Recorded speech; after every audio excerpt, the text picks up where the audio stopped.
توجہ کر رہے ہیں آپ حضرات؟ مہر علی شاہ صاحب نے فرمایا اپنی کتاب میں کہ مولا علی کی تمام صحابہ پر افضلیت کی دلیل ہی یہ ہے کہ علی باب مدینۃ العلم ہے، اور علی نے ان علوم کی بنیاد ڈالی ہے جن علوم کے بغیر ہم قرآن و حدیث سمجھ ہی نہیں سکتے۔ بسم اللہ الرحمن الرحیم، السلام علیکم ورحمۃ اللہ وبرکاتہ۔ شاہ جی، یہ شہنشاہ نقوی صاحب کی آپ کو ایک ویڈیو دکھائی تھی، جی اس میں وہ پیر مہر علی شاہ صاحب کی طرف یہ بات منسوخ کر رہے ہیں کہ وہ افضلیت مولا حیدر کرار کے قائل ہیں، کہ آپ کیا کہتے ہیں اس بارے میں؟ بسم اللہ الرحمن الرحیم۔ لی خمسۃ نطفی بہا حرب الوباء الحاطمہ المصطفیٰ والمرتضیٰ وبناہما والسیدہ۔ شیخ صاحب، سب سے پہلی تو یہ بات یاد رکھیں کہ یہ جو روافظ ہیں یہ ان کا آج کا کام نہیں ہے۔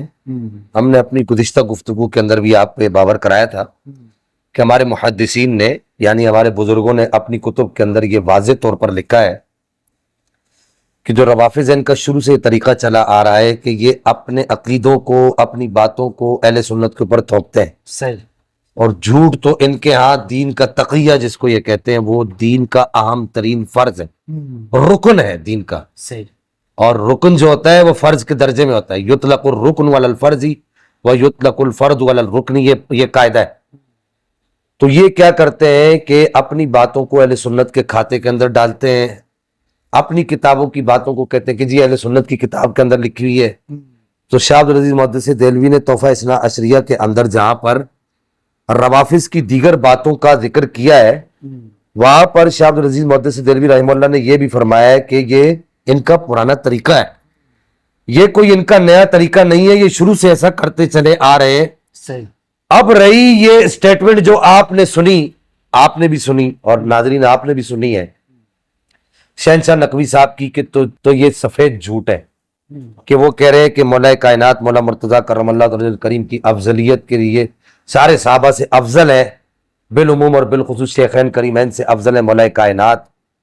افضلیت مطلقہ کی بات کر رہا ہوں میں فضل جزوی کی بات نہیں کر رہا، یا افضلیت من جمیل وجوہ کی بات نہیں کر رہا، صحیح، فضل مطلق کی بات کر رہا ہوں۔ تو پیر مہر علی شاہ صاحب رحمہ اللہ کہتے ہیں کہ جی آپ کی افضلیت کے لیے کافی ہے کہ آپ سے بڑا عالم جو ہے، آپ سے علم چلا ہے، اور آپ سے بڑا عالم کوئی نہیں ہے، آپ سے علم بہت دور دور تک پھیلا ہے، آپ کے شاگرد بہت بڑے بڑے عالم ہوئے وغیرہ وغیرہ۔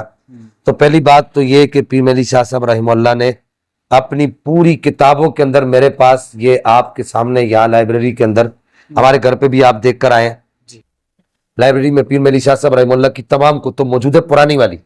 اب نئی کے اندر کو تو کچھ کام کر دیا گیا نا، پرانی والی ساری کی ساری کتابیں موجود ہیں۔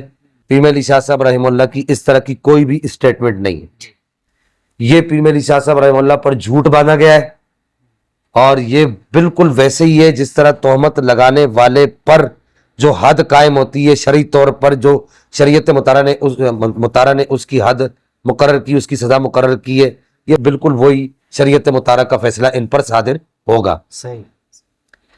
اب رہی یہ بات کہ پیر مہر علی شاہ صاحب رحمہ اللہ نے اپنی کتب کے اندر کیا لکھا ہے، تو پیر مہر علی شاہ صاحب نے تصفیہ مابین سنی و شیعہ کے اندر واضح طور پر افضلیت صدیق اکبر کا قول کیا ہے، آپ کا اپنا عقیدہ جناب تاجدار صداقت خلیفۃ المسلمین امیر المؤمنین خلیفۃ الرسول حضرت ابوبکر صدیق رضی اللہ تعالیٰ عنہ وارضہ عنا اور حضرت عمر فاروق کی افضلیت کا تھا، فضل مطلق کا تھا۔ آپ خود افضلیت مطلقہ کے قائل تھے۔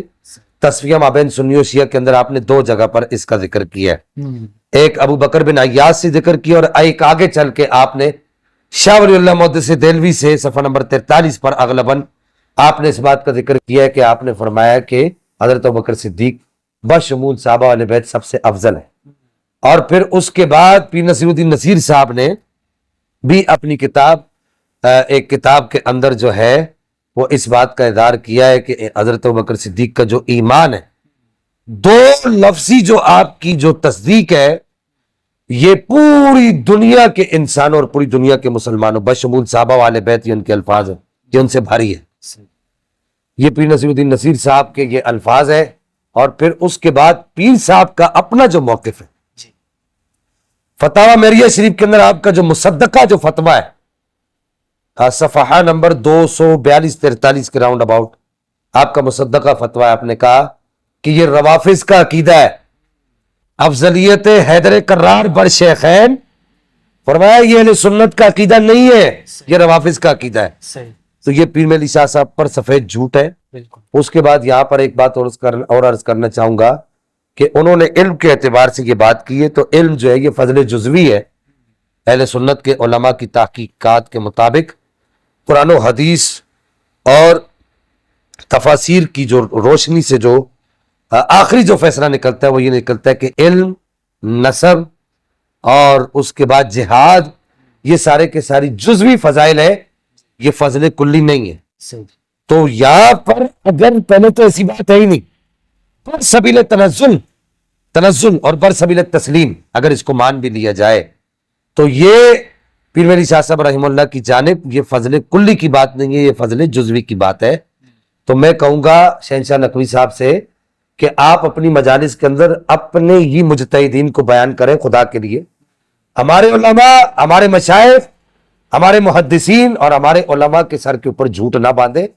پیر مہدی شاہ صاحب رحمہ اللہ فاتح قادیانیت ہے, مأمور من الرسول ہے, آپ کی ہستی بہت بڑی ہستی ہے اور آپ رضی اللہ تعالیٰ عنہ و ارض اللہ کے بہت بڑے مقامات ہیں. ان کی جانب خدا کے لیے جھوٹ نہ باندھیں. اللہ جل مجدہ الکریم ہمیں عمل کی توفیق عطا فرمائے. آمین.